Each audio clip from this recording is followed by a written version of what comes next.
How to set or change your Telegram username. Here's how. Open the Telegram app.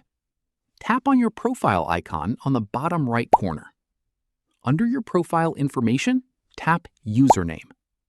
You'll now see two options. Select Change Username. Enter the username you want to use. Your username must be at least 5 characters long, can contain letters, numbers, and underscores, and can't include spaces or special characters. It also has to be unique, so if the username is already taken, you'll need to choose a different one. Once you've entered an available username, tap the checkmark icon in the top right corner to save it. Your new username is now saved, and other Telegram users can find you using this username without needing your phone number. That's it. You've successfully set your Telegram username. If this tutorial helped you, don't forget to like this video, subscribe for more Android tutorials, and I'll see you in the next one.